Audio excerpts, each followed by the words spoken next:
from the heart of the city too busy to hate. A progressive voice making too much sense for corporate media's comfort. This is The Ron Show, where we the people come first. Here's your host, Ron Roberts. Hello, and thank you for listening. Weekdays on Georgia Now, 8 a.m., 4 p.m., 11 p.m. Progressive Voice of you tune in or wherever you podcast. Surely a lot of the conversation that'll be had politically today centers around the Supreme Court's decision to gut another section of the Civil Rights Act.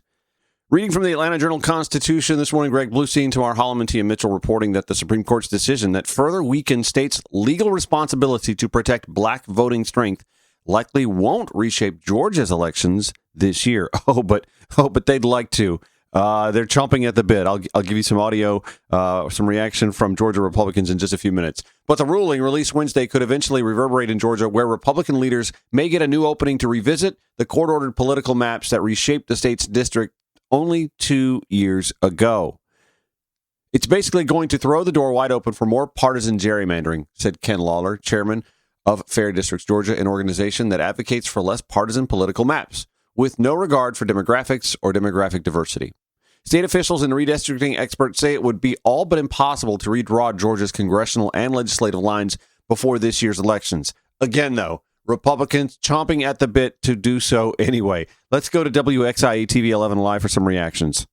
Welcome back now to the Supreme Court's decision to limit the Voting Rights Act. That's right. So the court ruled that there are few times to consider race when drawing districts. So the big question this morning, how could this impact us here in Georgia? Our Dan Kennedy is digging into that angle of the story live in our streaming center. So Dan, I guess the more immediate question is, could this impact the midterms? Well, that appears unlikely. You know, filing deadlines have already passed. Early voting already underway as of this week, but it is not stopping some from trying, including a state senator, a Republican, and currently a lieutenant gubernatorial candidate, Greg Dolezal. Surprise, surprise, surprise. The last thing that Republicans need to do is be weak-kneed in this moment. This is a time to be bold. This is a time to be aggressive. And in Georgia, that means calling a special session and redrawing our maps. Again, to no surprise to anyone who knows anything about Greg Dolezal. I mean, if the opportunity to manipulate and nuance and tinker with the rules. Remember, this is the guy that stood outside of New Ebenezer Baptist Church alleging that someone had registered to vote using that church as its address, which used to be legal before the Georgia GOP hastily enacted a law in 2024 that made it harder for the unhoused people to use churches as their legal address to register to vote. Other Georgia Republicans, including gubernatorial candidates Rick Jackson and Burt Jones, praised the Supreme Court's ruling. Of course. Jackson believes redrawing should happen ASAP, saying there is no time to waste. Governor Kemp, though, would be the one to call a special session. He told us no comment as his office analyzes the Supreme Court ruling. Meanwhile, Georgia Democrats, like Senator Raphael Warnock, are striking a different tone. Yeah, in fact, let's give you his full statement yesterday. Hello, everybody, and thank you so very much for being here. Today is a devastating day in the history of our American democracy, and it is a devastating day in the quest for racial justice, which is so important to the overall health of our democracy.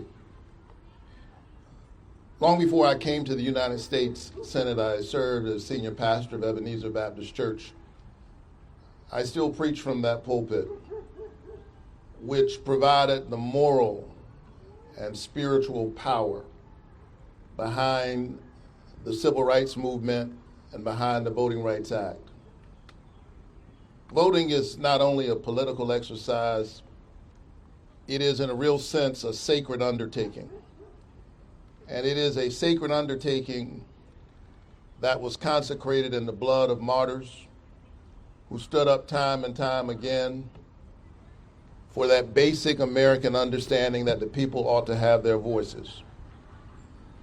John Lewis, who was my parishioner, died fighting for voice in our democracy. Amelia Boynton was beaten and gassed on Bloody Sunday. So many martyrs. And this decision today by the Supreme Court is a slap in the face of those who work so hard to push our country closer to its ideals. The Voting Rights Act of 1965 is the crown jewel of the civil rights movement. Without it, I quite literally would not be standing here today in front of you as a voice in the United States Senate for the people of Georgia. This Trump Supreme Court just threw out the protections that were earned by the civil rights movement. Those who bled, who fought, and who died so that people might have a voice, so that the people might have a voice in their own house. Make no mistake, this ruling harkens back to the darkest days of the Jim Crow era, when Black Americans were kept out of rooms of power. This is one huge step backwards for racial justice and for the health of our democracy. With this decision, coupled with the continued erosion of the Voting Rights Act by the Supreme Court, the voices of the American people are being further squeezed out of their democracy. And this is coming during an approaching midterm that cannot be lost on us. The same people who have robbed the people of their doctors with these draconian cuts to Medicaid, the same people who have robbed the people of their health care, the same people who are taking the people's money through these tariff taxes that have raised the price on virtually everything, are now trying to take their voice so that they cannot hold them accountable. And so the answer to this assault on democracy, quite frankly, is more democracy. It's ordinary people standing up right now, not only committing to voting, but registering other voters, reaching out to their state legislature, pushing hard against the kind of tricks that we are seeing, the kind of partisan gerrymandering that is happening right now at the behest of this president. The path ahead is difficult, but it is not impossible. We've seen tough days before. We've heard from the Supreme Court. I'm waiting to hear from my colleagues in the Congress, quite frankly. Many of them will line up come January, heaping praises on Martin Luther King Jr. Well, let the word go forth that you cannot remember Martin Luther King Jr. while sitting silently as his legacy is being dismembered. Now is the time to speak. And that's exactly what we're going to do. We're going to dive into this in depth. We'll talk a little bit more about the aftermath of the White House Correspondents' Dinner and the call for a dial down of the rhetoric, a more civil tone. Of course, it's always the left that has to dial down the rhetoric, while the right is led by a man who yells from his rallies' podiums to beat the hell out of people, who threatens violence, who celebrates death. We just saw him do that on Truth Social with the death of Robert Mueller, cracks jokes when Nancy Pelosi's husband was beaten, shares a photo of a graphic image of Joe Biden in a truck bed, bound and gagged. But the left needs to dial down the rhetoric and get a hold of the violence within their midst. Anyway, my guest is civil rights attorney, state Senate candidate Rahul Garabadu. He joins me next. It's The Ron Show on Georgia Now, Progressive Voices via TuneIn.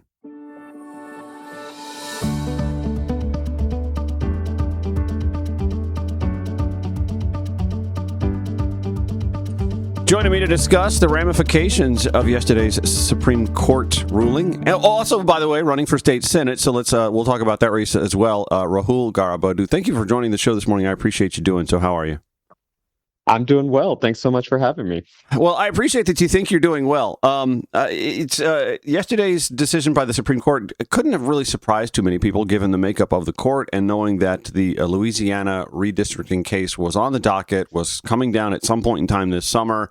The reaction, I think, seems to be somewhat predictable from the Republicans. There is this zeal, this haste to try and redraw maps as soon as possible. Here in Georgia, we have no word from the governor yet about what he'd like to do about that. He seems to be a little bit more deliberative than the hyper-partisan types like Greg Dolezal, who just like Rick Jackson. They're chomping at the bit to try and redraw maps. Now, any guess on your part? What do you think? What you think will happen? I kind of tend to think that the calendar's a little light in time for them, but who knows? Yeah, I mean, right now, primary elections are underway, right? Early voting is going on as we speak. And so it would be very difficult here in Georgia to change the maps for the 2026 cycle. Now, what happens in 2028 is another question altogether, because, between now and then, the governor could very well call a special session. So I think in terms of the 2026 maps, it is logistically very difficult to mess with those maps right now. But, all bets are off after this election cycle. Do you think this is something that Democrats can use as a weapon? Are we allowed to use that word anymore? I'm not sure. Rhetorically speaking, is this something that Democrats can use as a weapon to insist that Republicans be careful, tread lightly? The American people are already now on to gerrymandering, aren't crazy about gerrymandering. We will use this in campaigns if you go too far, et cetera, so on. Well, look, I think this decision is the latest in a decades-long effort by the Supreme Court to gut voting rights as we know it. Right. It started with Shelby County, where the Supreme Court gutted the federal government's ability to check jurisdictions when they were trying to pass laws that might affect minority voters. And then we saw it again in 2021 with the Supreme Court in a decision called Brenovich, where they again gutted Section 2 in a different way as it applied to casting a ballot. And now we're seeing it, with this decision yesterday in terms of redistricting maps. So this is not, this is part of a broader trend. And I think the most important message that we have to show to voters in Georgia and across the country is that this is a 5-alarm fire. And the Supreme Court is telling us that they will not hear voting rights cases when, folks' voices are being diminished at the ballot box.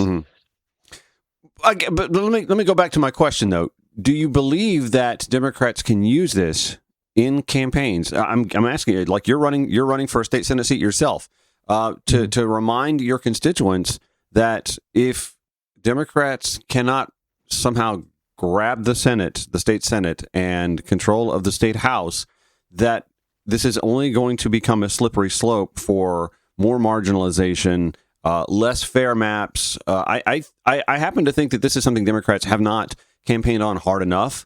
That gerrymandering is toxic. I'm not even crazy that we're doing it. I understand that we have to do it in response to what Republicans have done in Texas and in Florida and in Ohio.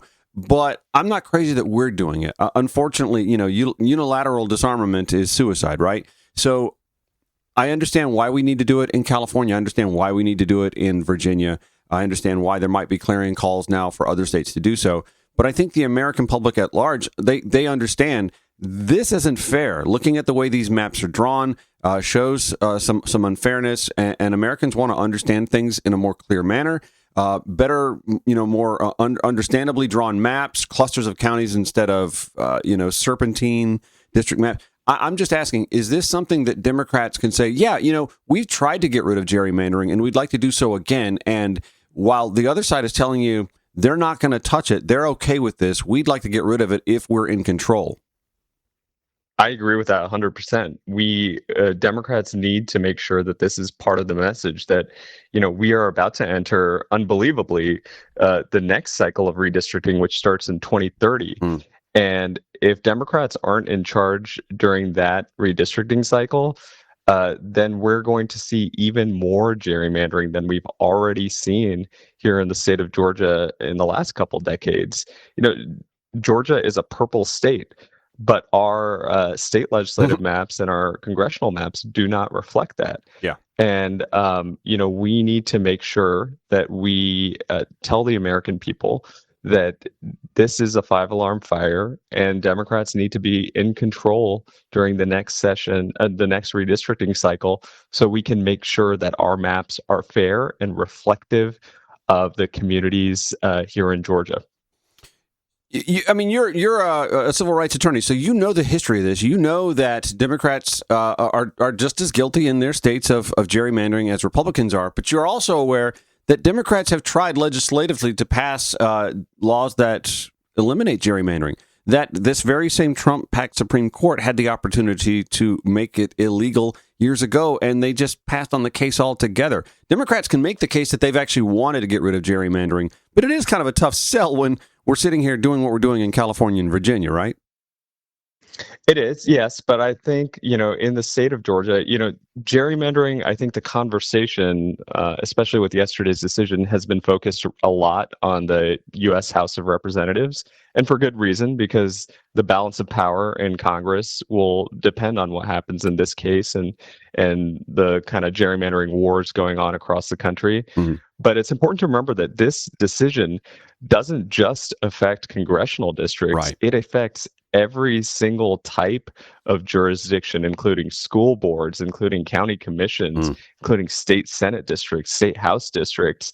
And so, as Democrats, we have a real opportunity to make sure we do pass laws here in Georgia that are fairer and make sure that in these types of jurisdictions, too, we're shining the light on this problem, because it's a real problem across jurisdictions, not just in these congressional races. I'm glad you brought that up, because here in Georgia, we have recent history of, even as you mentioned, school board and county commission district lines being redrawn. We literally in Cobb County had a sitting commissioner drawn out of her district while she was in the midst of serving it and had to be removed from that.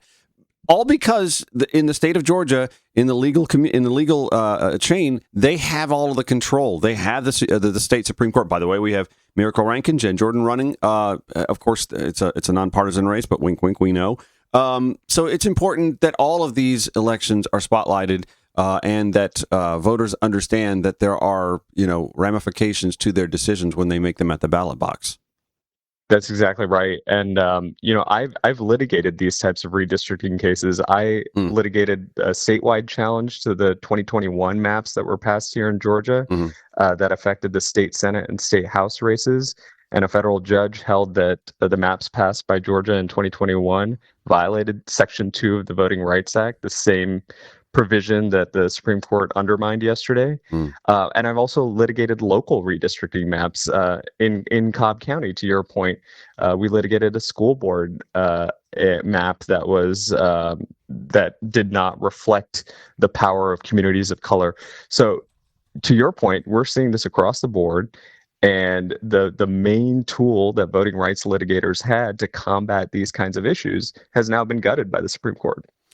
I'm going to ask you a personal question, and trust me, there's a reason for it. How old are you?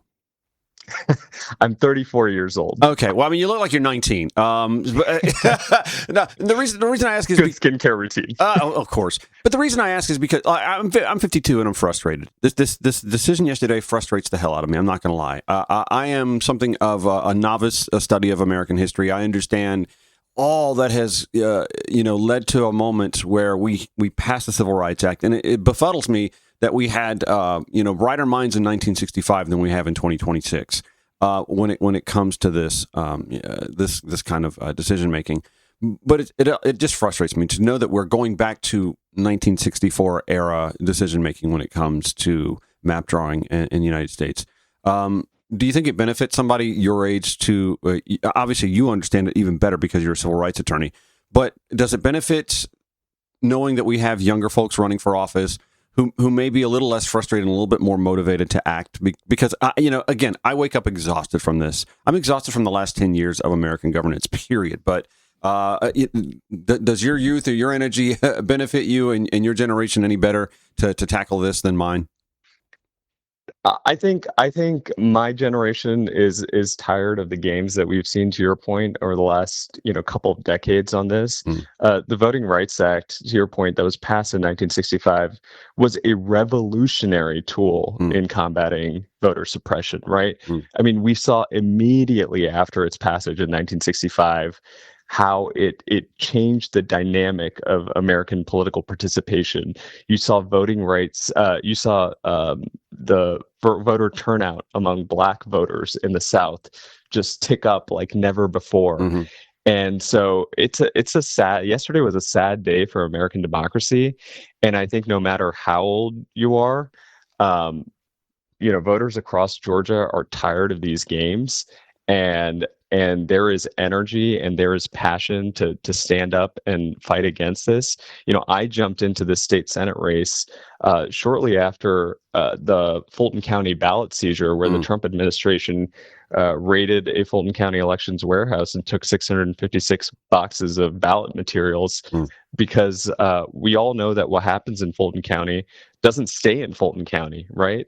And I'm looking to serve one of the most diverse districts, not only in the state of Georgia, but in one of the most diverse districts in the country. And one of the big reasons why I stood up and ran for this is because I don't want to see what happened in Fulton County happen here in Gwinnett County.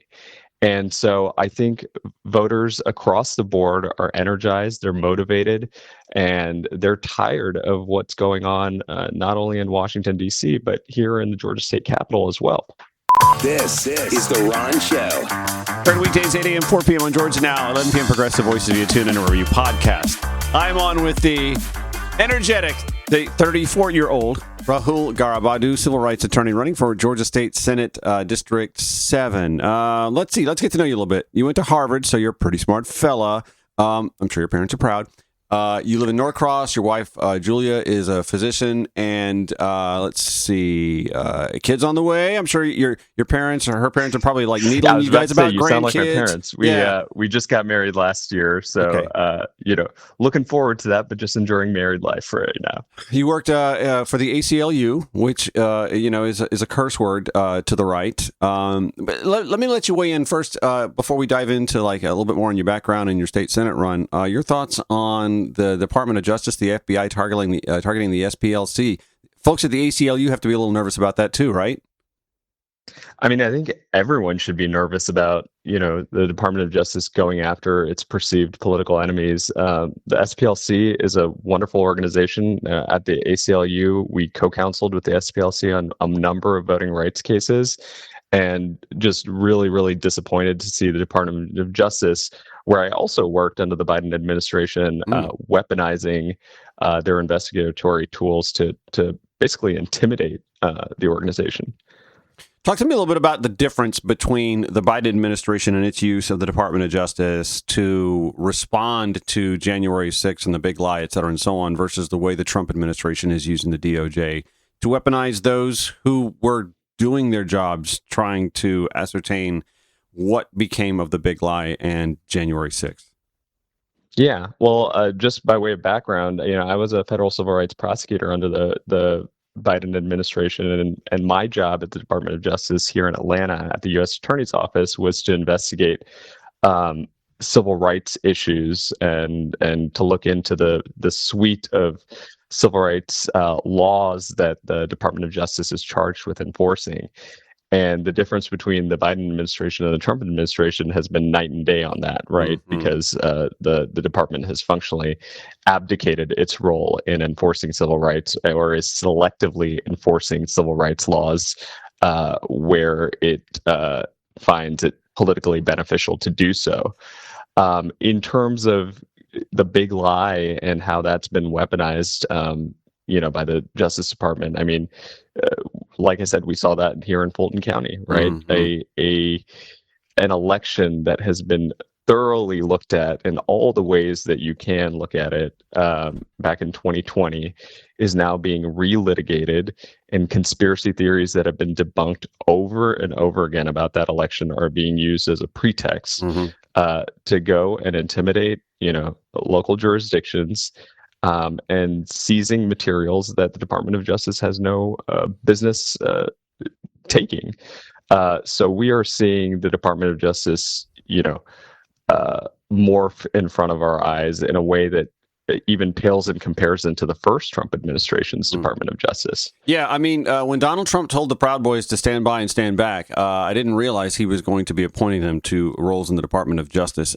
Being someone who used to be inside that machinery, it's and I've had folks who were employees with the CDC who are now no longer employees of the CDC. It has to be somewhat sickening to understand the rot that now controls that arm of our federal government. Yeah, it really is. The Civil Rights Division of the Department of Justice was, one of the premier defenders of civil rights across this country, across jurisdictions, when it came to violations of the Voting Rights Act, the Americans with Disabilities Act, Civil Rights Act, and again, the over 20 civil rights statutes that only the United States Department of Justice enforces. And it is very, very discouraging to see what's happened inside the Department of Justice, to see how folks have been targeted inside the Department of Justice and reassigned, and entire sections of the DOJ essentially turning over after decades of really, really good work. And seeing the federal government abdicate its responsibility to the people of the United States. I'm noticing, by the way, there is, we're shattering state records when it comes to early voting numbers, and I can't help but wonder if that has awakened the voting public to realize we can't sleep on this anymore, that we can't just, glide by an election or think that we're just voting for the lesser of two evils, yada, yada, yada, that we have to take part, as emphatically as possible, because we have, over the last few decades, let this slip. We have, decided to take off midterms or primaries and midterms to effect the sort of change necessary at the local, at the state legislative, at the federal legislative level, and obviously every 4 years when it comes to electing who's going to be president of the United States. Let's pivot now to your running for a state Senate district. This is a contested primary, and I think an interesting one in that you're running against someone who has served in the House, and she's been on the show many times. She was running for governor. No big deal, Rahul. No pressure. You're running against someone who has, a volunteer army in Representative Ruel Roman, friend of the show. We adore her, and I'm sure you guys, have a fantastic, dialogue as well. But you're running in a heavily contested race, unexpectedly, I would guess. But here you are, and I think this is one of those scenarios where, again, the way the maps are drawn, we've got wonderful candidates in this Senate district where we've got other districts that, obviously the Fighting 50 exists to make sure that we've got folks running in Senate and state House districts where we wouldn't have had before. But our cup runneth over in your Senate district. So talk a little bit about that race. Yeah, absolutely. Like I said, I got involved in this Senate race because when in January, the tipping point for me was watching what happened in Fulton County, because, like I said, I live in one of the most diverse districts in the state of Georgia. And I thought it was important to stand up as a voting rights expert, as a civil rights expert, in light of what is going on. I litigated the last round of redistricting cases here in Georgia. And, based on my work, we sued the state of Georgia and won, and brought the state legislature back to redraw maps in 2023. So I have a proven track record in terms of bringing change to the people of Georgia and holding institutions to account. And I think that is going to be really, really important as we go into the next legislative session and as we enter the next redistricting cycle. We are going to need voting rights experts, folks who have brought change in this realm, and folks who bring expertise to this realm. And I'm proud to say that I have been endorsed by more sitting state senators than any of my opponents so far. And that just goes to show that, folks in the Senate trust me to be able to do the work that needs to be done under the Gold Dome. And I look forward to doing that as the next state senator from District 7. Okay. Again, this is still an uphill climb. I mean, the endorsements are great, but it's still an uphill climb. I mean, you're taking on a formidable foe. And I'm not trying to gin up any sort of acrimony or animosity between your campaign and Representative Roman. And there's a third candidate as well out there, trying to make their way through the ballot as well. I mean, this I guess could lead to a runoff. Yay, more runoffs. I take it you're a fan of ranked choice then, correct? Yeah, well, look, I think Georgia has a lot of elections, and boy, do they. And it's a waste of resources, honestly, to have so many elections, and it hurts turnout to have runoffs in the middle of June, and so yeah, I think we need to really look hard at our system to make sure that we aren't spending a ton of resources having election after election. I got sidetracked a little bit. We were doing the bio on you a little bit. I was understanding that you grew up actually a product of Georgia Public School. Look at this, a Georgia Public School student, y'all. This is not a private school kid or anything like that. Listen to how bright he is. I mean, that is what the Georgia system of education can provide to its students and families with, and I understand growing up in Gwinnett County, the school system is fantastic. It's hit or miss in other counties. I grew up in Columbia County outside Augusta, one of the top school systems in the country as well. But right next door is Richmond County, Augusta-Richmond County, where the expenditure may be more per student, but you're also dealing with higher property costs and security, et cetera, and so on. And so when it gets drilled down to education, the cost per student, it doesn't necessarily bear itself out. Talk to me a little bit about educational equity and why that's important to you. Yeah, well, I actually grew up in Cobb County, but now I live in Gwinnett County. Gotcha. But the point remains the same. I was lucky to go to some really, really great public schools.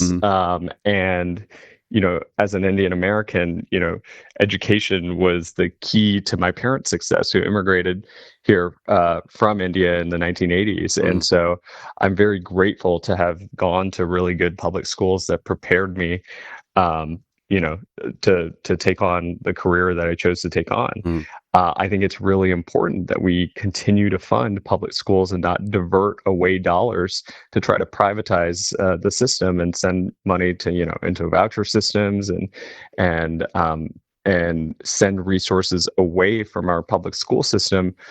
Where teachers are already struggling to make ends meet, staff is struggling to make ends meet.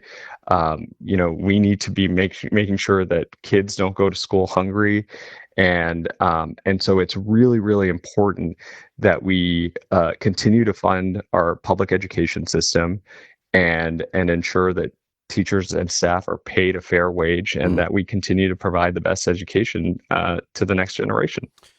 I work as a residential realtor, and when I talk to potential buyers all the time who are relocating to the area, they too are concerned about what school district that they can move into. And listen, it never fails that the school districts that are the most coveted are also the most expensive to live in, which means that folks find themselves sometimes relegated to other school districts. And the funding disparities that exist. You mentioned teacher pay. Atlanta Public Schools spends a lot of money on their students, but they also have to spend a lot more money on their teachers because the teachers need to be able to afford to live in or near the school district as well. So if you're elected to the state Senate, talk to me about the ways that you can see that legislative body, the House legislative body, and its next governor affecting equity when it comes to expending for school students, irregardless of school district. Yeah, no, that's a great point, because what we're seeing more and more is, especially in kind of those school districts where the cost of living has just gone up through the roof, that teachers are having to live in different communities and commute far, far away to attend to teach students at their school. And that's a problem. We want teachers to be able to live in the communities that they teach in. So, in the state legislature, we need to make sure that public funding of education remains a top priority. I'm confident that we're going to have a Democratic governor and who sets the agenda for us. I'm confident that the state house is going to flip. The state Senate, in all likelihood, will remain in Republican hands, just given the dynamic in that chamber. So we're going to have to make sure that we really push this issue with Republicans, because otherwise the state Senate will become the graveyard of our legislative dreams, even if we do have a Democratic governor and a Democratic state house. So we're going to really have to push this. I think this is tied to the affordability issue that folks are talking about, both on the left and the right now, because I think the right is starting to see that this is an issue that is motivating folks, because people can't afford not only groceries and gas, but education. So I think this is going to be a really important issue tied into the affordability crisis that we have. But we need to make sure that we fund our public schools, because that will be the basis for the next generation to have a shot at getting into the middle class. You and your wife both being under the median age now for a first-time home buyer, it stuns me as a realtor to realize that is 40. The person who buys a home in the United States, their average age is 40. And for them to buy that first home at the age of 40 is a stark difference to what your parents may have experienced when they came here, or prior generations who were buying homes in their 20s or early 30s. So talk to me a little bit about, you and your wife's experience when it came to that realm as well, and understanding how important it is to make sure that housing affordability is tantamount and a priority for the next legislative session and future legislative sessions as well. That's right. I mean, I think you're seeing in my generation, these economic kind of milestones are being delayed further and further because it's getting so much harder for young folks to A, even get a job these days, B, to own a house, and C, to make sure that they save enough for retirement. And so this all goes back to the affordability crisis. And here in Gwinnett County, part of the problem is that you have these corporate investors that are buying up homes. Yep. Which raises prices and also jacking up rents for single family homes, which is making it even more difficult, not only just to own a home, but to even just rent a place. Mm-hmm. And so you're seeing that squeeze across the board when it comes to affordability. And my generation is experiencing kind of the brunt of it. We're, one of the first generations to every generation you hope that they have more economic opportunities than the one that came before them. But I think you're really seeing that being tested right now.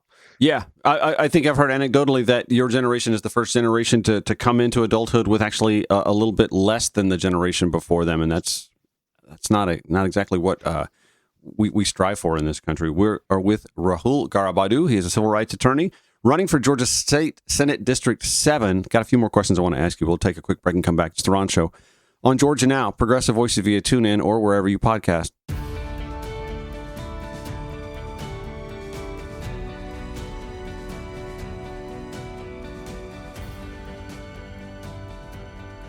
Final few minutes with State Senate candidate Rahul Garabadu. I reached out to him yesterday because I noticed he was a civil rights attorney, and I noticed, I think it was Representative Dr. Michelle Au, who mentioned you. As a matter of fact, you were quoted in a piece in the aftermath of the Supreme Court's decision to, again, eviscerate the Civil Rights Act. The John Roberts Court, when historians go back and write about John Roberts' tenure on the Supreme Court, there's going to be a lot of head shaking and a lot of bemoaning just how much we've lost when it comes to civil rights.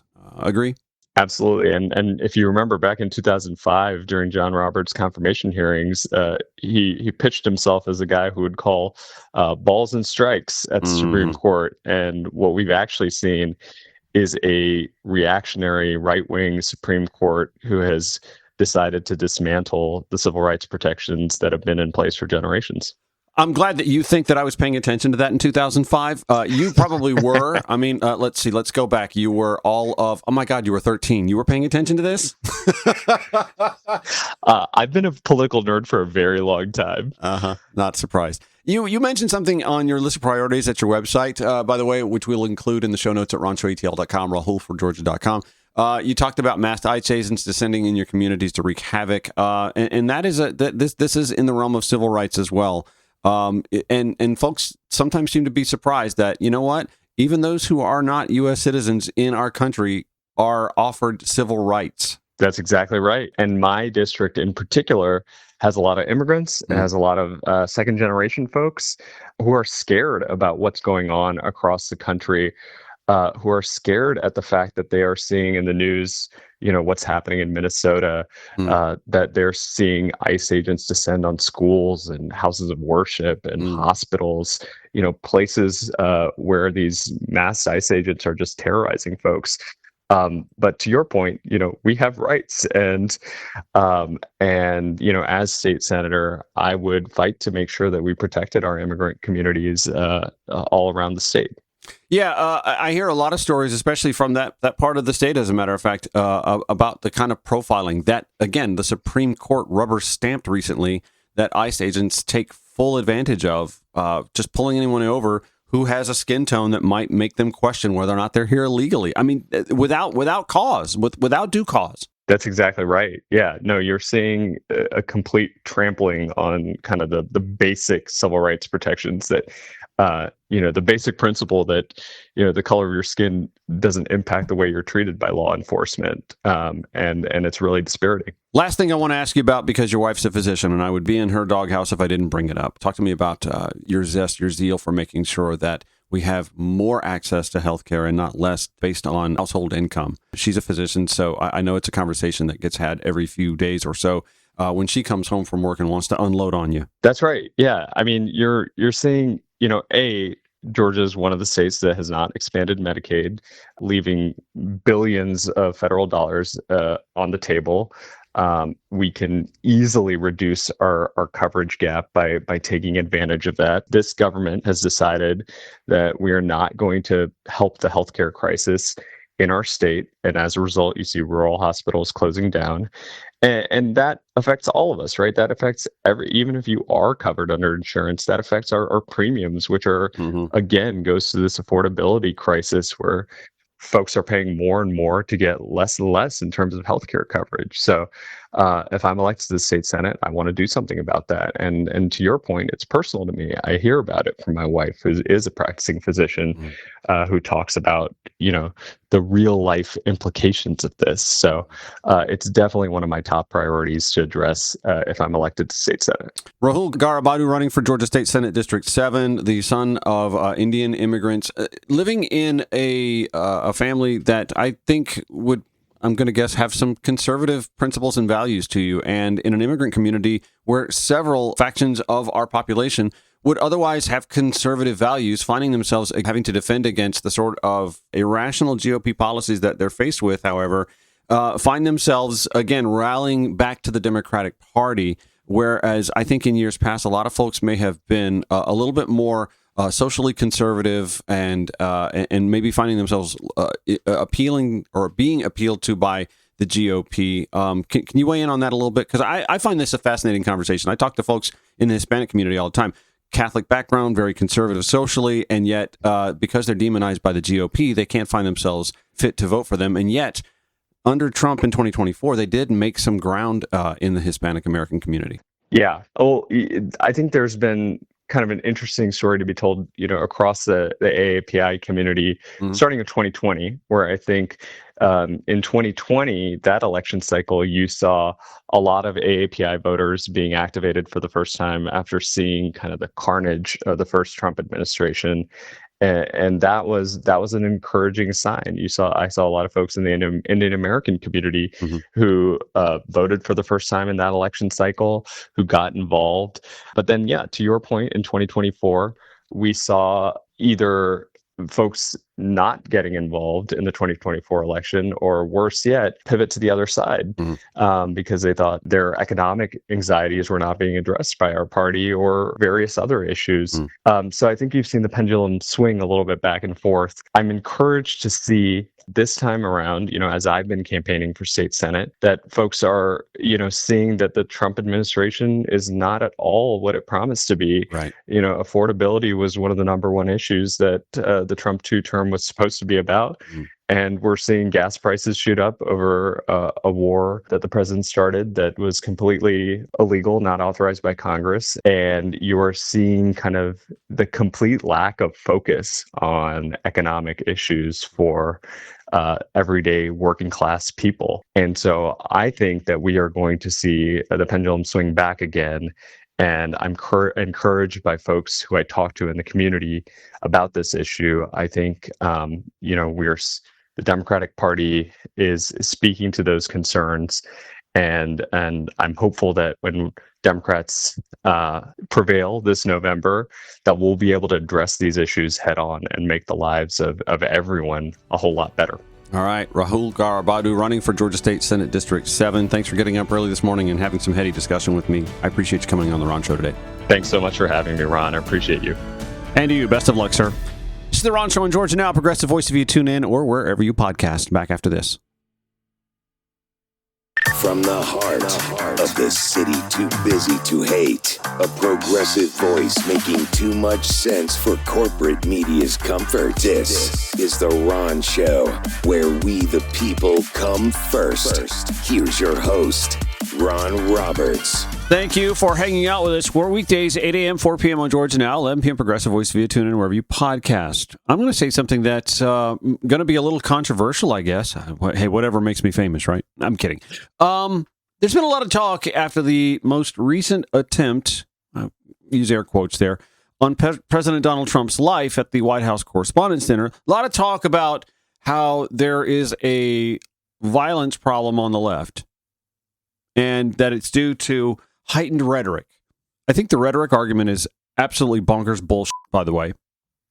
Anybody who understands the English language understands the difference between idioms, analogies, hyperbole, and blatant overt calls to violence. Meanwhile, you can go back to YouTube and find clips 5 years ago, 10 years ago even, that alluded to all of Donald Trump's overt violent rhetoric. Here's one from the Bulwark from 5 years ago, with apologies for the music in the background that just annoys the crap out of me, but you get the idea. My fellow Americans, mob violence goes against everything I believe in and everything our movement stands for. Get down! More violence, more violence. Knock the crap out of him, would you? I will pay for the legal fees. And this guy started screaming. Maybe he should have been roughed up. I love the old days. You know what they used to do to guys like that? They'd be carried out on a stretcher, folks. Like to punch him in the face, I'll tell you. President Trump tweeting, when the looting starts, the shooting starts. Try not to hurt him. If you do, I'll defend you in court. If I say don't hurt him, then the press says, well, Trump isn't as tough as he used to be. We had some people, some rough guys like we have right in here, and they started punching back. It was a beautiful thing. I mean, I would have been boom, boom, boom, I'll beat that. But you also had people that were very fine people. Well, I'm carrying a pistol. I go to the gym all the time. I'm trying to make myself more capable of violence. Well, on both sides. I don't know if I'll do the fighting myself or if other people will. Like when you guys put somebody in the car and you're protecting their head, I said, you can take the hand away, okay? Proud boys, stand back and stand by. A Republican congressional candidate charged with body slamming a reporter. Any guy that can do a body slam, he's my guy. This is an invasion. How do you stop these people? You can't. There's no... That's only in the panhandle you can get away with that stuff. Our country is under siege. We're going to the Capitol to make your voices heard, and you have to get your people to fight, because you'll never take back our country with weakness. If you don't fight like hell, you're not going to have a country anymore. ABC News also filing a piece about 5 years ago that spoke to some of the actions people have taken inspired by Donald Trump's violent rhetoric. The power of the president's words and how they may have inspired some of his supporters to violence and possibly the insurrection at the Capitol. ABC's Elwin Lopez has more. The deadly siege on Capitol Hill, a stark reminder of President Trump's rhetoric. We're going to walk down to the Capitol because you'll never take back our country with weakness. For years, the president has repeatedly denied his words were at the center of divisiveness in our country. I think my rhetoric is it brings people together. But since he took office, page after page of police reports underscore his name and his words. Take a look at this video out of Gainesville, Florida from 2016. A Hispanic man working, cleaning outside of a gas station, when all of a sudden, a stranger punches him in the back of the head. This is for Trump. An ABC News investigation found that when it comes to violent acts, threats, or alleged assaults, President Trump's name appeared in more than 50 criminal cases. And some of the suspects charged were found to be mentally ill. No surprise. Others dangerously devoted to their politics. Cesar Sayoc is a male bomber who pleaded guilty in 2019 to 65 federal charges after targeting some of the president's most vocal critics. Sayoc's lawyer telling the judge, quote, "We believe the president's rhetoric contributed to Mr. Sayoc's actions in this offense." And back in 2018, this man was arrested after threatening to massacre employees of the Boston Globe for their coverage of Trump, calling the journalist, quote, the enemy of the people. A few days ago, I called the fake news the enemy of the people, and they are. But recently, it was the commander-in-chief's baseless claims of voter fraud that raised concerns, even among election officials. Someone's going to get hurt, someone's going to get shot, someone's going to get killed. The president may not be directly responsible for the acts of violence conducted by some of these individuals, but his words do provide them the validation. The president disagrees. Do you think that you bear any responsibility for moderating your language when it comes to that? No, I don't. I think my language is very nice. So imagine my surprise when conservative radio syndicated host Eric Erickson penned an op-ed in the Atlanta Journal-Constitution. He and I very rarely agree on anything. But I do find him to be occasionally the voice of sense and sensibility on the right. Not in this case, though. No, in this case, he ran to his trench and decided to start lobbing grenades at the other side. The headline, Progressives Virtue Signal on Political Violence. Take a look in the mirror, he says. He says, I know Donald Trump is capable of stirring people to angry actions. You can highlight January 6, 2021. I can highlight my family's story. That's right. Eric Erickson was not a huge fan of Donald Trump. Actually, in the primary run-up to 2024, he wasn't in Donald Trump's camp. He was a Ron DeSantis guy, and he caught a lot of flack for it. He writes, after I declared I could not support Trump in the 2016 presidential election, men showed up to my home to threaten my family. My son got shoved into the dirt on a playground. My daughter received a guide on how to kill herself from her classmates. My wife announced she had stage 4 cancer with 2 years to live to her Bible study, and a woman in the class said she'd pray but also wanted to hit me. My children were chased through a store by a man yelling at them that their father was destroying the country by not supporting Trump. Eric Erickson writes, I know what Trump is capable of. The problem is that progressives do not seem to appreciate what they themselves are capable of. They who? I'm just wondering, who is it, Eric? Who is the voice that's stirring up the violence? Who is to be condemned for stirring up the violent rhetoric? Just the other night on Newsnight with Abby Phillip, she had to call out a pro-Trump panelist who tried to liken Hakeem Jeffries' words, as Carolyn Levitt did from the White House press briefing room. Tried to call out Hakeem Jeffries' words as if they were somehow violent rhetoric. They do this all the time. They take idioms and hyperbole and try to make the argument that what comes out of the lips of Hakeem Jeffries or Maxine Waters or Nancy Pelosi or Bernie Sanders is literal when it's not. Let me run that clip. I mean, I think they're making the point. There is a lot of violence right now, but it is also true that President Trump is the most powerful megaphone, not to mention person in this country. And he himself has a very long history of violent rhetoric. Yep. Maximum warfare everywhere all the time. That was said before and after the last person that just tried to kill Donald Trump. We're going to have more people try to kill Donald Trump if we don't stop. I just started talking about you're okay. I'm quoting Hakeem Jeffries. Yeah, the leader of the Democratic let me Party. actually play Hakeem Jeffries in context. Just listen to this. Hakeem Jeffries just this month said, we are in an era of maximum warfare everywhere all the time. Donald Trump and Republicans launched this gerrymandering war. Right. We are in an era of maximum warfare everywhere all the time. And we're going to keep the pressure on Republicans in every single state in the union to ensure at the end of the day that there is a fair national map. Governor Josh Shapiro said heads need to roll within the administration. People have been disappeared in the community. American civil rights have been violated. None of this is acceptable. Heads do need to roll, certainly within the administration. So the reason I stopped you is because there's a difference between using an idiom and a figure of speech and calling for violence. Any person who understands the English language knows that. And I think that is true of that quote that you just read of Hakeem Jeffries and the one that you heard from Josh Shapiro.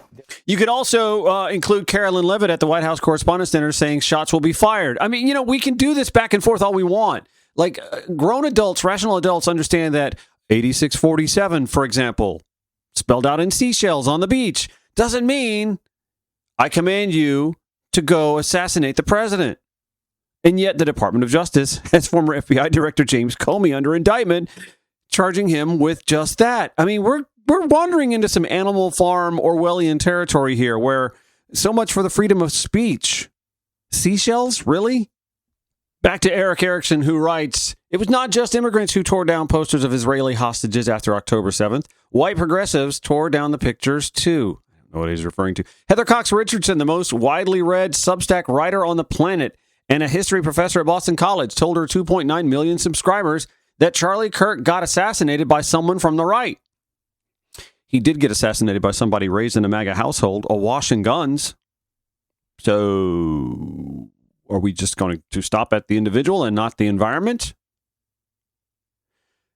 Erickson continues, Majid Padalan, a prominent progressive social media influencer with over 1 million followers, I've never heard of him, posted after the latest attempt on Trump's life, quote, a lot of people are saying they think the WHCD shooting was staged as a way to change the narrative from the abysmal approval ratings and his bumbling of the Iran war. What do you think? Staged or not staged? He asked.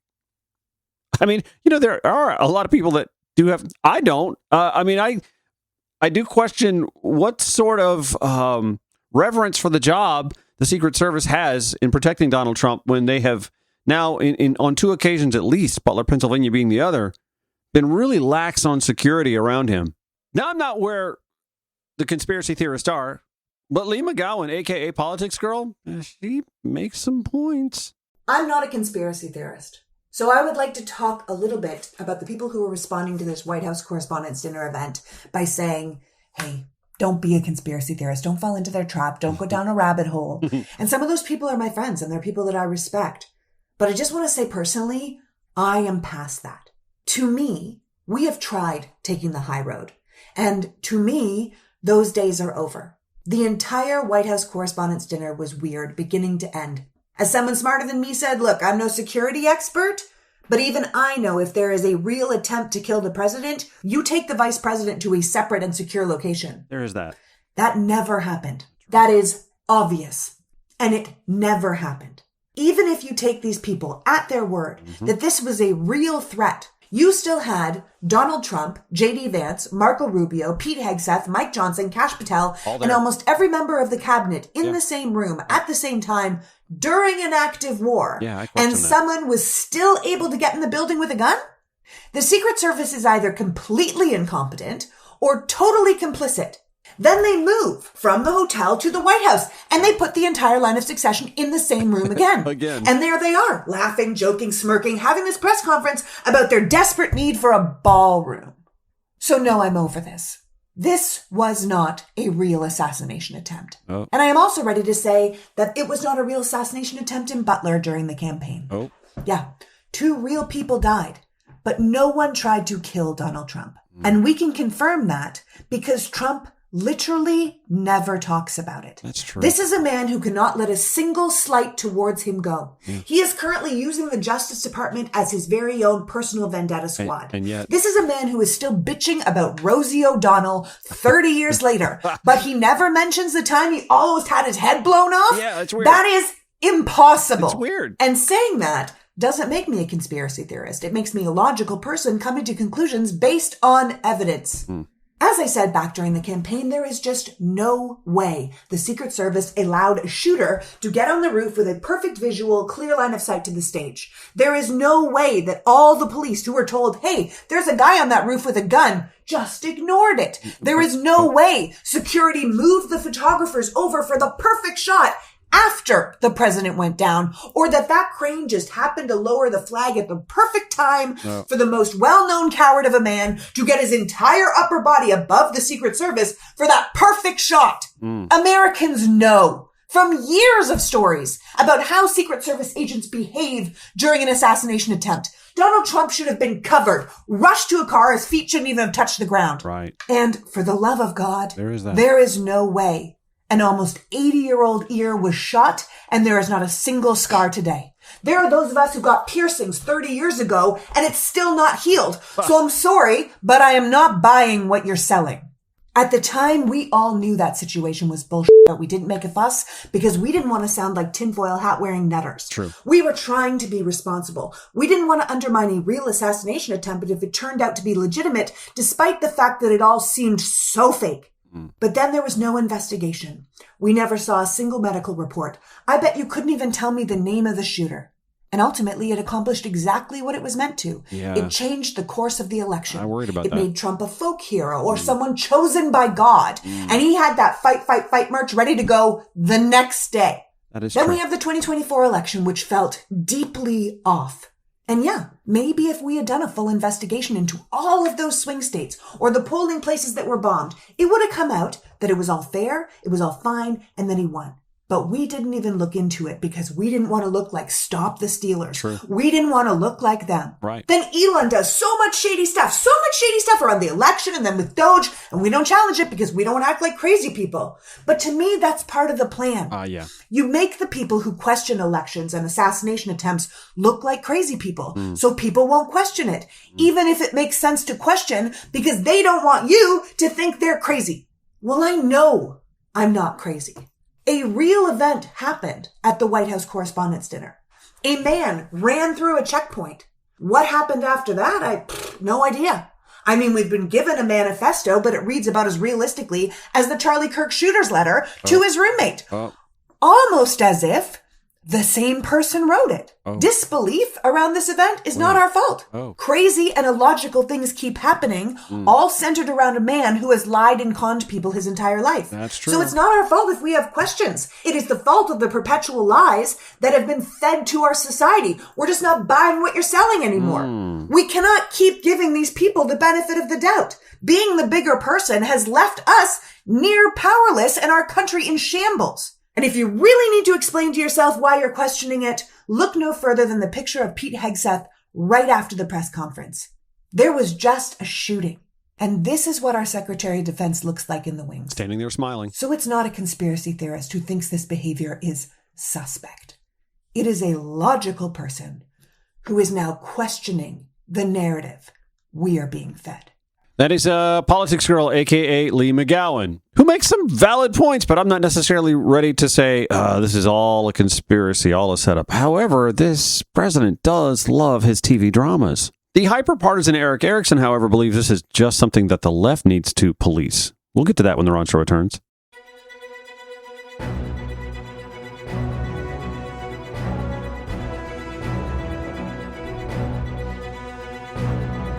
Right-wing pundits, Carolyn Levitt at the White House, are all finger-wagging at the left and progressives for not just the violent rhetoric, but the violence coming from the left. I have a theory on that I'll get to, but back to Eric Erickson, who writes, the suggestion the event was staged, spread across Blue Sky, the left's alternative to Twitter. I simply refuse to call it X. Oh, he refuses to dead name it, too. Progressive voices have speculated that the Butler, Pennsylvania assassination attempt was staged. You heard Lee McGowan go off on that. Eric writes, what I write will fall on deaf ears, but must be said. Progressives can only see themselves as virtuous. Pictures of Israeli hostages must be torn down, lest anyone wonder why progressives might march for the interest of Hamas. We did not. It was Palestinians, not Hamas, right after October 7th.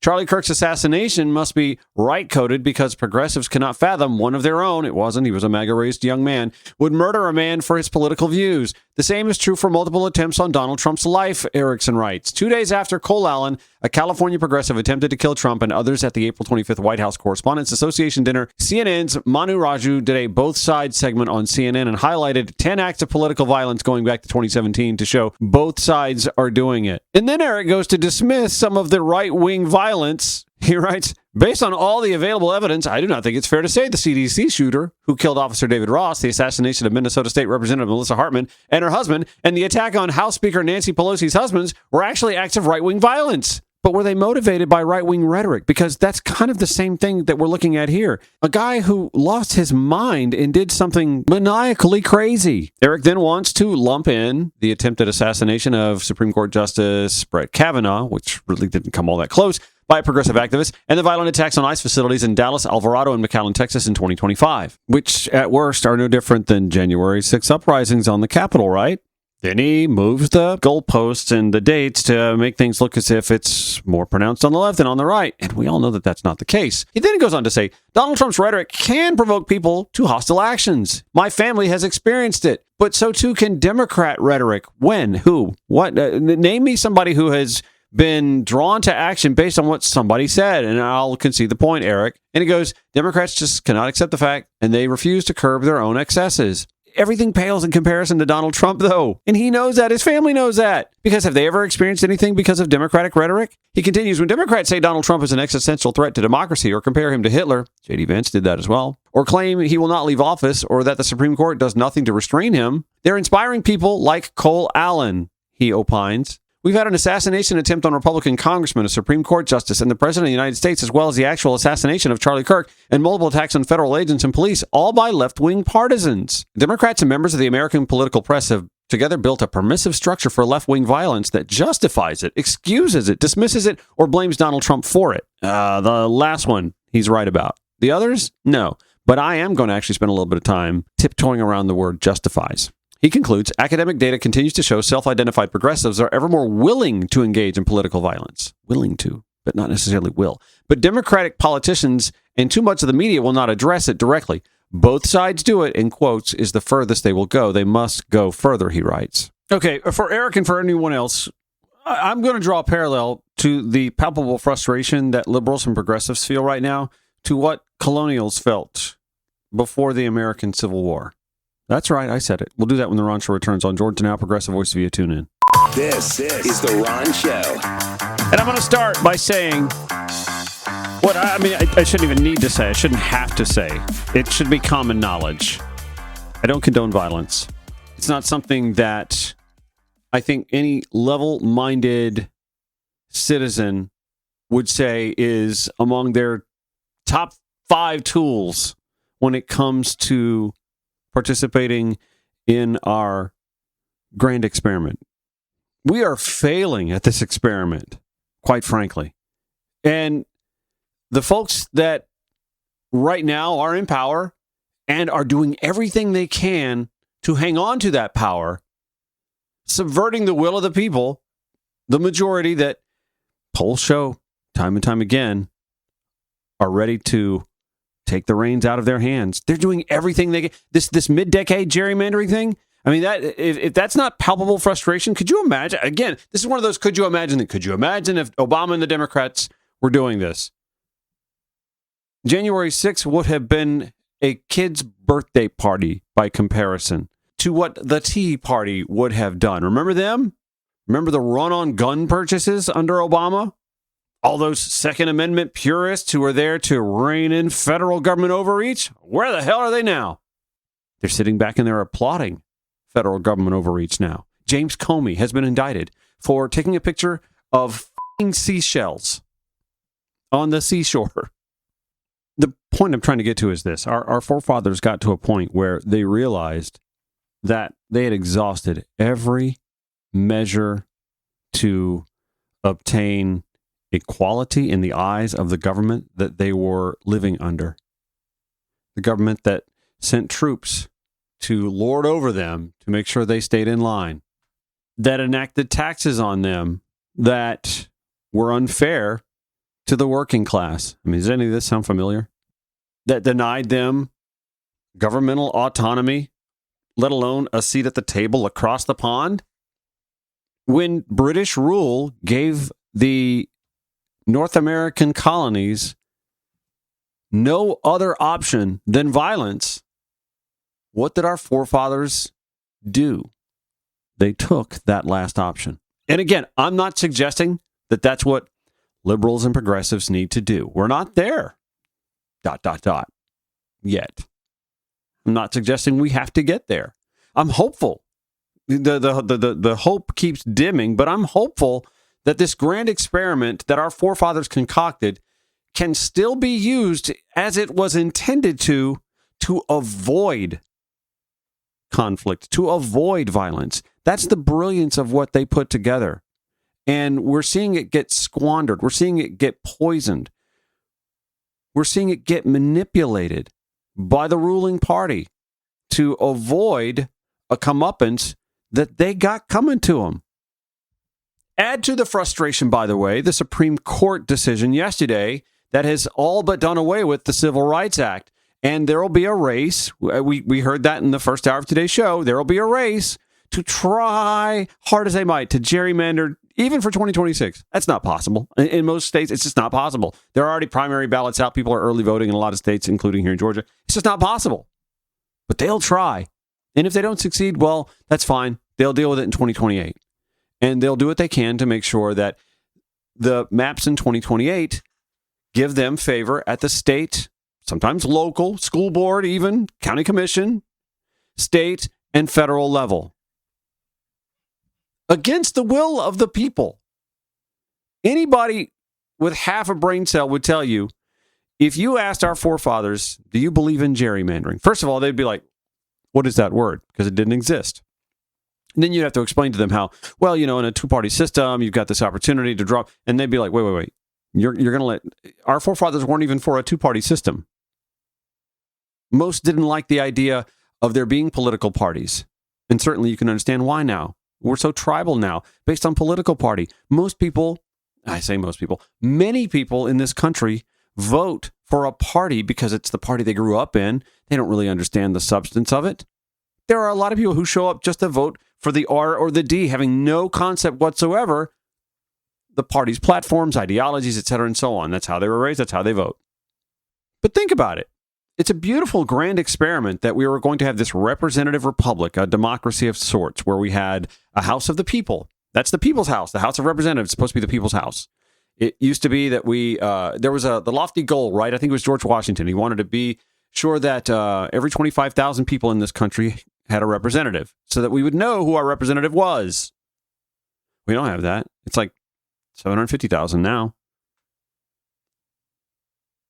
We were supposed to be able to have a bicameral legislature so that we had 2 senators per colony, then state. Back then, the states, of course, we had disparities in population, but not like we do now with California and Wyoming separated by, I think, what is a 66-1 ratio? It's ridiculous. Which creates the distortion that we see bearing itself in the Electoral College, both in 2000 and in 2016. Twice in our past 26 years in this country, the will of the majority was shunned over the Electoral College that is off kilter.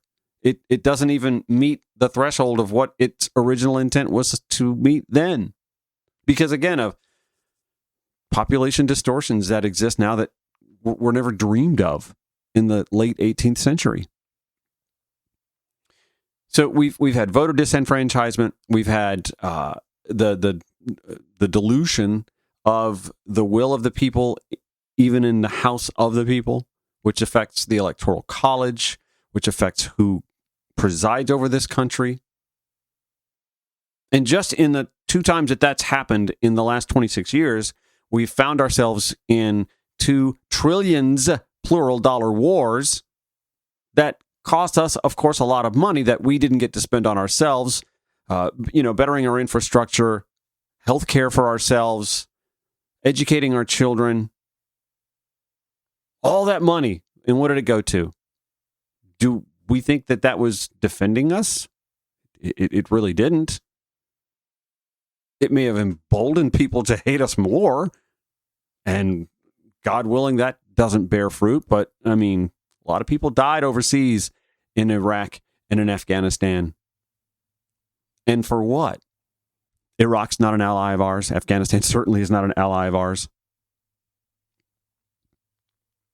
So you have palpable frustration in this country from that, from all of the waste of that, the lives lost. You have school shootings that have gotten out of control. And because we have a radical organization that does the bidding of the gun industry and the ammunition industry and the fetishists who love their guns over, again, the will of the majority. An overwhelming majority of this country. I mean, this isn't even close. It's not even 60-40. It's not even 75-25. It's more like 90-10. Want more regulations on gun ownership, gun purchases, background checks, the ability. I mean, it's not even. And there's ways. We're a great country. We can do great things, right? We can do things that accomplish those goals without it affecting the Second Amendment. But it's a non-starter with half the country, politically anyway. You add up all of these things, and then you add up, again, the voter disenfranchisement, the many and varied efforts to do that. Photo ID was first in the early 2000s. That disenfranchised a lot of older African Americans who didn't have a photo ID because they never needed one, or couldn't access their birth certificate because they weren't born in a hospital in the rural parts of the country that they were afraid their parents were to go to the hospital to bear a child because of racism that was running rampant. So the Civil Rights Act came along in the 1960s. I mean, what a beautiful thing. And in hindsight, how the hell did we keep it as long as we did? And how did we have brighter minds in the 1960s than we do now? That's gone away. And so now we're going to get back to hyper gerrymandering, which lets politicians choose the voters instead of voters choosing the politicians. And you start to, is it angering you? Like all of this stuff building up just kind of angers you and you're like, God, this is bull. I want to speak to a manager. I mean, you want to speak to a manager. This is not right. The makeup of the Supreme Court right now, a 6-3 majority should at minimum be just a 5-4 majority, putting many more cases in play. And honestly, should be the exact opposite of that. If you throw in the 2000 election and the 2016 election, never mind the chicanery that Mitch McConnell pulled with his whole, an outgoing president shouldn't get to, unless it's a Republican outgoing president, and then 4 years later I'm going to go against what I say. I mean, that's absolute bullshit too. This all adds up. This frustration adds up. And I'm not suggesting that liberals take up arms and storm the Capitol. The other team did that. And most of those that did so got pardons. Again, going back to, wait a minute, who's heightening the rhetoric here? And who's being permissive of the violence? Nobody on the left is congratulating this goofball that showed up at the White House Correspondents' Dinner. Nobody is martyrizing the guy who shot up the congressional baseball practice, the Bernie Sanders fanatic. Nobody's lionizing him. I see no one doing that for the attempted assassin from Butler, Pennsylvania, the assassin of Charlie Kirk. Nobody is worshiping at the altar of these people. But Kyle Rittenhouse is a hero. Remember, after the Trayvon Martin shooting, George Zimmerman was hailed as a hero by the right. He was beloved for the longest time. He became something of an embarrassment to the movement, but for a minute, oh no, he was a hero. He was showing up at gun conventions and right-wing events, and he was kind of a big deal to the right.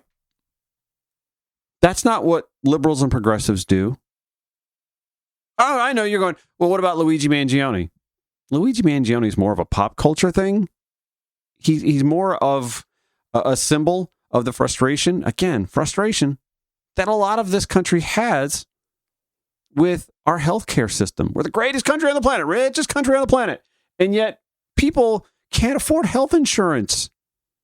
People literally go bankrupt in this country by the tens of thousands, hundreds of thousands every year because of healthcare expenses. That happens nowhere else in any first world country except here. Oh, and also he's hot. So it's like, oh, wait, he's an assassin who killed a healthcare executive because he was frustrated by high insurance and lack of delivery on services. And oh, by the way, he's smoking hot. It's just, it is what it is.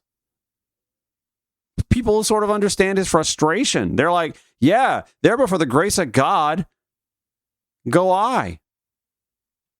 Again, I'm not advocating violence. I'm not saying that that's what we have to do. And I'm not saying that the riots during the 2020 protests where post offices or federal office buildings were burned or even if it was just a Family Dollar in a neighborhood, none of that is. But I also understand the frustration, the palpable frustration and anger that it comes from. And here's the thing. All those Republicans walking the halls of Congress, the tunnels between the buildings, beneath the buildings, they're frustrated by Donald Trump too. Those Republicans in the House and the Senate, they get frustrated by the shit he says just as much as we do. More because they got to cover for it. They got to somehow explain it to the media, explain it to their constituents. Why aren't you standing up to that loudmouth douchebag? They're just as frustrated by his antics as anyone else is. Can I tell you something else I suspect? I suspect, much like some of us have champagne in the fridge for, when that day comes, there are folks who work on Republican congressional staffs. Hell, there are probably congressional representatives who are Republicans who are waiting for that day too, who will be somewhat relieved inwardly. They would never dare show it on the outside, of course. But there are going to be a lot of Republicans in office who will take that deep sigh.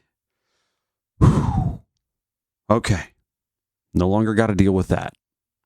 May he rest in peace, yada, yada, yada. But make no mistake, there will be that tangible sigh of relief that you will feel in the halls of Congress from those on the right, inside the halls of Fox News, and in the studios of the likes of Eric Erickson as well. I'm not suggesting anybody go out and do anything. I'm not suggesting there's any sort of righteousness in that sort of thing, but I am saying you can't put a bunch of frogs in a pot of water and slowly turn the water heat up and then complain about the noise the frogs are making, or that some might be leaping out of the pot. We have dealt with 10 years of Donald Trump's governance, and the Republican Party has been drunk with success that they thought they would never see. The evisceration of Roe v. Wade, the decimation of the Civil Rights Act, the generational control of the U.S. Supreme Court, which means that they have been willing to put up with all of his antics, all of his bullshit, because it netted them pipe dreams, things that they never thought that they were going to be able to accomplish before. And oh, by the way, he permitted xenophobia. He permitted anti-Hispanic rhetoric. Islamophobia is okay. And he made sport of owning the libs. My question is, at what cost? Because we are teetering on the brink of losing at this grand experiment that our forefathers envisioned was going to be a thing of beauty when they devised it. And save for the Civil War, which again was a big blind spot on this country where we didn't see people as people, and those Confederate saboteurs decided they wanted to argue the point of, air quotes, state rights, wink, wink, to continue controlling people as chattel. But by and large, we've been able to right the ship. I mean, I think we missed the opportunity with Reconstruction that really would have set this country on a path to the kind of enlightenment, the likes of which we can only now dream of. But here we are.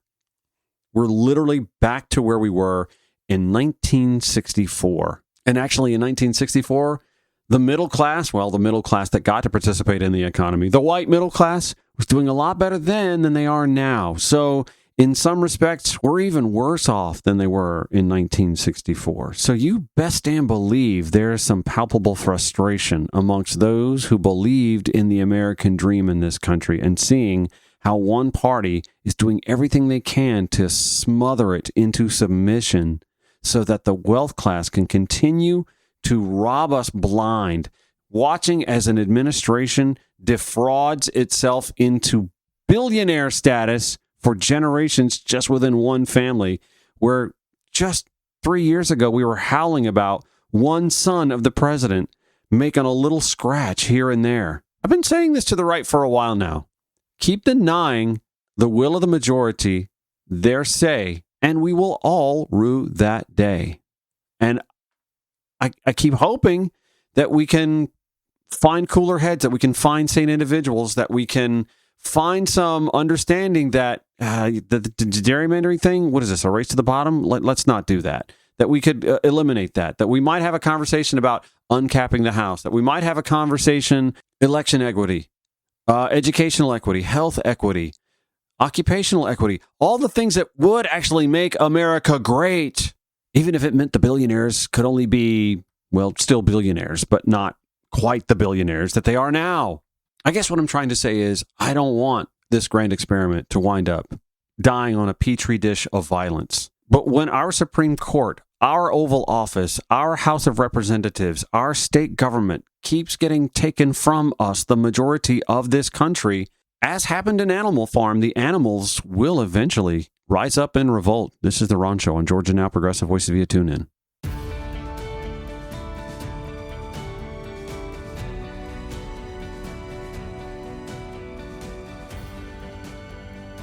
I'll spend a little bit more time on this tomorrow, but a new Atlanta Journal-Constitution poll reflecting the Georgia governor Republican primary election shows that there's a little bit of movement outside the Rick Jackson-Burt Jones kerfuffle. Actually, let me start first by saying undecided leads all, 30%.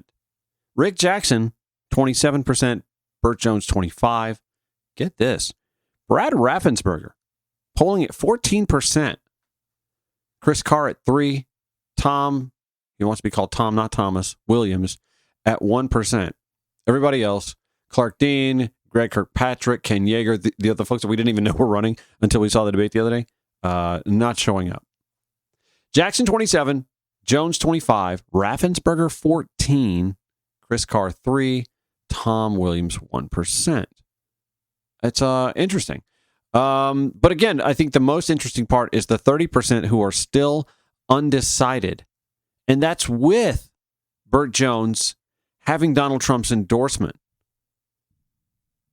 Reading from the article that came with this, Greg Bluestein writes, the poll captures a volatile GOP contest where Jackson and Jones have distanced themselves from the rest of the field. Raffensperger still has a plausible path to a runoff, while Carr has struggled to gain traction.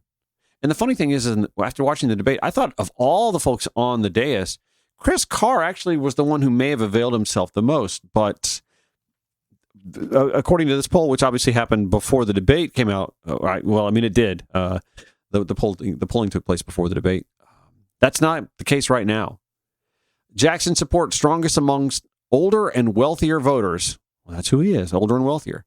Jones led Jackson among younger voters, younger Republican voters. Among conservative voters, the party's most reliable bloc, the two were closely matched. Raffensperger's path depends on consolidating Republicans and GOP-leaning independents, uneasy with the ugly Jones-Jackson clash, and who admire his stand against Trump's attempt to overturn the election results in 2020. You know what? That might account for a sizable chunk of the undecideds, the folks who will not say over a phone call who they're going to vote for. Could that be Brad Raffensperger support lying in waiting? I mean, if he got half of that, that puts him at 29% and in first place. You can't, I would not assume that half of that 30% of undecideds would flip for Jackson or Jones just yet anyway. I mean, you kind of know what you need to know about both of them, right? If you're undecided, you're probably disgusted by the both front runners and just don't know which of the rest to vote for. And this poll result might show those undecided voters that you have an option. Now, how many of that 30% is under Trump's thumb, influenced by Trump, and will not vote for Brad Raffensperger? I would, like I said, roughly half of that. So does that put Raffensperger in a position, if he can just find half of those undecideds into his camp, it puts him in the runoff. It puts him in the top 3 for sure. Fascinating to watch. I'll be keeping my eye on if the AJs, could y'all have maybe done one of them Democratic gubernatorial, you got any of them gubernatorial Democratic polls in there? I would love to see one of those, and I'd love to see it, done reputably, and that would give us an idea. It's just interesting. I see so much anecdotal support for Jason Estevez, but I don't know what that's like outside the Metro Atlanta bubble. It'll be interesting to see if we get those poll results. We'll talk more about this all tomorrow. Sterling Thrill with the Friday Funnies as well tomorrow as well. We'll see you then. Have a good one.